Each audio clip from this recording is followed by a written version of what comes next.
versus long-term success.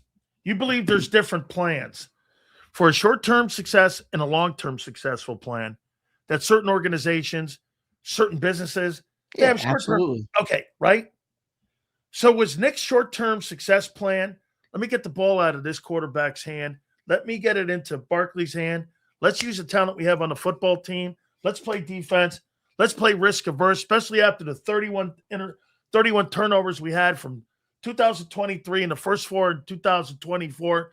Let's put the quarterback in a box.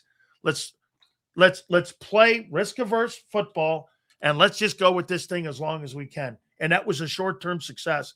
And now, when the team's getting older, the offensive line is banged up, Barkley's getting older, you don't have AJ on the team, now you've got to resort into doing something where you're behind because you didn't develop the quarterback.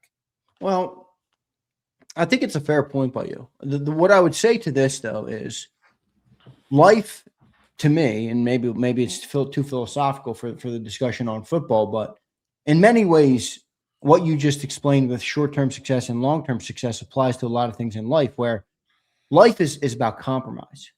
Life is about trade-offs in many ways. So in other words, if I want to prioritize short-term success, most of the time, one of the trade-offs you're going to have to compromise on is it might take away from long-term success. Vice versa, if I want to prioritize long-term success, I might have to give up something in the short term to be able to achieve that in the long term. Same game Howie Roseman plays constantly, right? I want to be good in 3 years, but I also want to be good right now. How do I tote that line? How do I walk that line? That's the challenging part. It's not actually determining whether you want to prioritize short or long term. It's figuring out how to walk the line for a team that has such high expectations year in and year out, and also has great long-term aspirations as well. So I think it's a tough line to walk, and perhaps some of the things you're pointing out that's where Nick's struggles have been. He's struggling to walk that line. He's struggling to say, how do I win in 2026 while also, preparing and setting us up for long-term success? How do I develop Jalen as a passer and win football games right now? How do I build a great roster in 2026 while also making sure we get good players for the future of the team? Everybody's got a line to walk. Howie's mastered it in a way, or has gotten pretty close to mastering it. Nick perhaps has not. And I think that could be extrapolated to Jalen as well, because him personally, individually, has to account for that. Like, an example I'd use for Jalen would be this. I think one of the things that's admirable about Jalen is he has been willing to sacrifice personal numbers and metrics and things for the team. There's not many quarterbacks who'd probably say, Saquon's going crazy, let me take a back seat.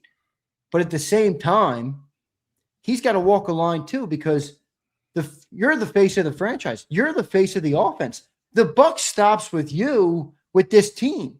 So it's great that you can take a back seat in moments, but if you don't work on your game, if you don't get better as a leader, as a player, as a quarterback from the pocket, all these different things for the future, well, that's going to compromise us long-term.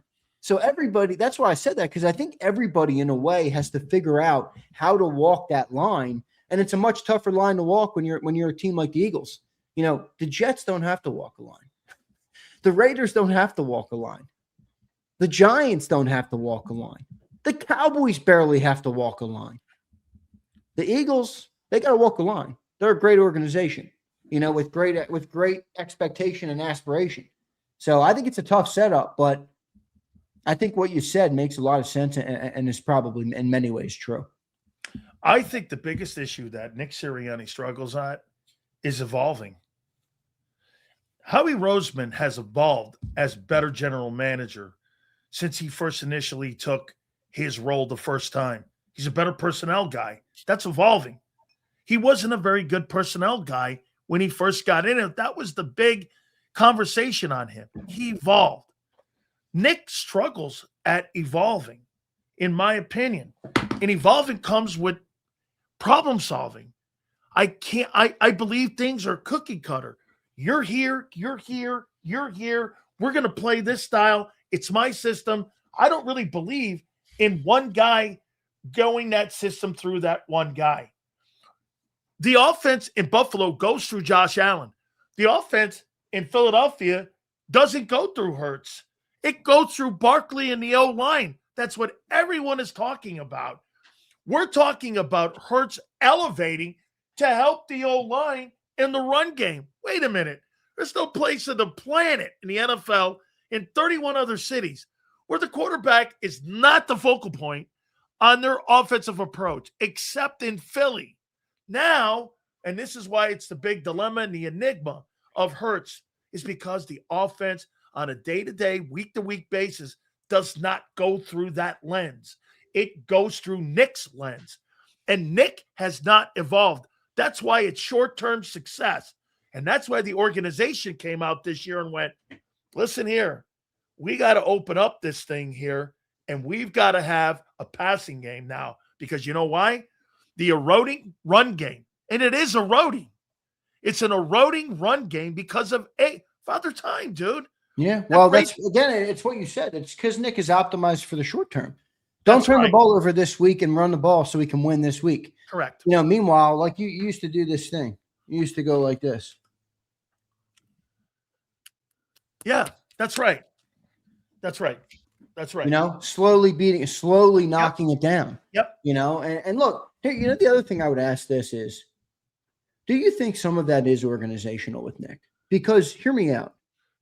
This is a front office that does believe that in many ways the success, you know, is because of them.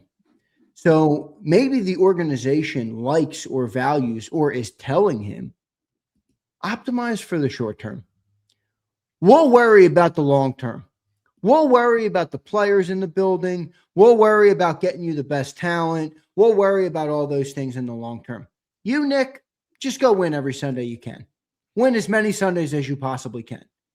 You know, so maybe Nick is like, well, shit, I'm not going to mean, why would I worry about developing Jalen as a passer? I need to win on Sunday. You know, I don't know. That's a speculation by me, but I do wonder if that's a part of it. And I'll accentuate your point. Do you think Howie Roseman stereotypes football players and coaches on his staff and on his roster? Meaning this, well, this guy's a high pick. This guy's a mid-level pick. This guy's a UDFA. The way you run your roster, guys are going to get more opportunity. Gary Cobb even said it. Guys who get drafted are going to get more opportunity than guys who are not. The only place that hierarchy doesn't work is guess where? On the most successful part of your team, the defense. Vic is a total he you know what? Vic is a total dictator. You're playing. I don't give a shit where you were drafted, kid. Yeah, but you're playing. Isn't there a fair way to say that Vic doesn't worry about long term? That's right, because he's a short-term guy.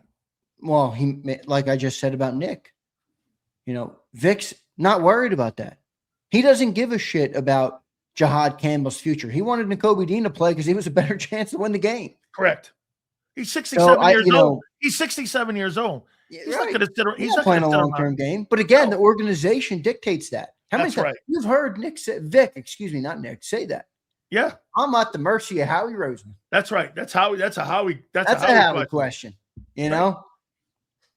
Right. It's interesting. I mean, look, you know, I don't think this is actually as negative as a conversation. Some people are going to take it. I mean, it's talking about departmentalizing how the Eagles are run. Right. You know, I mean, that's again, there's pros and cons. The team has been extremely successful.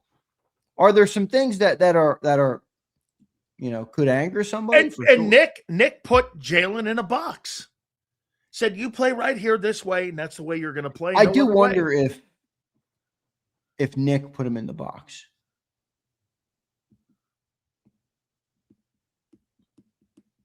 Like, I'd love to be there week 4 of 24. I'd love to be there. I would love to have been a fly on those walls. You think the O-line said something that day? Well, the O-line did say something. That's how it was reported, but you don't You don't make an organizational The shift. O-line backed the run game and not the quarterback, if you remember right. No, after- yeah, I mean, I don't think it was. That's a Sileo-ized version. Okay, but wait. They just said, "Look, we can run this ball. Let's go." I don't think it was intentional.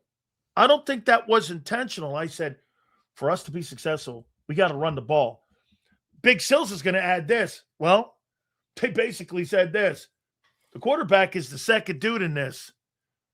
The Barkley is the lead horse in this race. You got the wrong horse leading it. It's Barkley. I don't think that's it. But that's not intentional. That's not intentional. Is this why there hasn't been a contract for Jalen? Completely.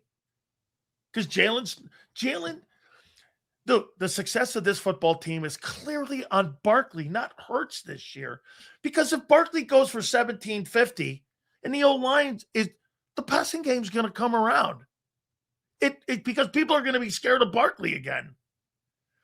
You know where I'm going to be wrong on my 8-9 prediction? If Barkley's a 1750 back, my prediction's going to go to shit. I think they're going to be wrong because of the defense. Bro, I don't care how many times I say this. I don't care how good your defense is. If you have an offense that keeps kicking and punting the way that they kicked like they did on Saturday with those 3 and outs, and that thing's not addressed, that thing's going to get worn out like Chip Kelly wore these defenses out. They can't possibly be that bad on offense again. I don't believe it either. No. I mean, it almost feels fucking impossible. Impossible to be 32nd and third down deep offense. No way. With those names on the back of the jerseys, if the Philadelphia Eagles are in the bottom 10 on third down again, bro, somebody needs to be fired.